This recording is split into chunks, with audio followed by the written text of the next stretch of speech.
Hey guys, today we are reading Psalm 52. Why do you boast about your crimes, great warrior? Don't you realize God's justice continues forever? All day long you plot destruction. Your tongue cuts like a sharp razor. You're an expert at telling lies. You love evil more than good and lies more than truth. You love to destroy others with your words, you liar. But God will strike you down once and for all. He will pull you from your home and uproot you from the land of the living. The righteous will see it and be amazed. They will laugh and say, "Look what happens to mighty warriors who do not trust in God. They trust their wealth instead and grow more and more bold in their wickedness." But I am like an olive tree thriving in the house of God. I will always trust in God's unfailing love. I will praise you forever, O God, for what you have done. I will trust in your good name in the presence of your faithful people. And so we see again this theme of the justice of God that he sees. He's not blind to the injustice and to the lies that men tell, that people tell in the earth, and that God sees those who think they've gotten away with things, is what this psalm implies. That specifically this type of person that David's talking about is someone who is boldly cutting people down with their words and boldly ruining people's reputations and boldly speaking lies as if they were true. And we see this all day long in the mainstream media. We see this, but we also can see this in people who are cutting down the people of God in this hour and bringing false accusation and throwing out, boldly proclaiming lies about the people of God. And you might be experiencing that false accusation or lies spoken about you. And the Lord sees it. You can be sure that the Lord sees it and that he sees this type of person doing what they're doing.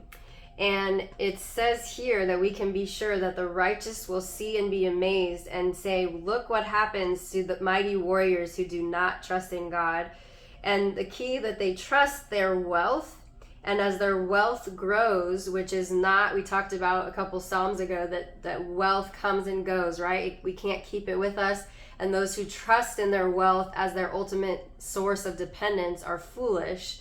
And so those who trust in wealth, as they grow richer and richer and fatter upon their wickedness, they actually grow more and more bold in their wickedness. And this is so clear that we can see this in the political realm and in the culture today, that there's just such a bold hatred for the people of God, for the ways of God, and a bold lashing out against the ways of God in the earth.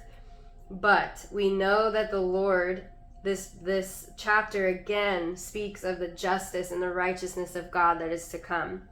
And we as God's people can be like David, who say, "I am an olive tree thriving in the house of God. I plant myself in the house of God under the protection of God, and acknowledging that his house is where I belong. His ways are the ways that I will follow. And I'm going to trust in him, even when it looks like the wicked are the ones flourishing, even when it looks like there's no hope. I'm going to trust in the Lord and plant myself in his house. I'm going to plant myself and abide in his presence. And there the Lord will do for me all that he has promised." So I just want to speak that over you guys today, and remember to trust in the name of God. Remember to praise him before you see the breakthrough. Remember to praise him for all that he's done, but also all that he is going to do, because he will fulfill his promises to you. And our job can simply be to plant our roots in his presence and say, "I'm going to stay right here. I'm going to trust you, Lord. I'm going to stay right here and let my roots grow deep so that they can touch and grab onto your unfailing love." So be blessed today.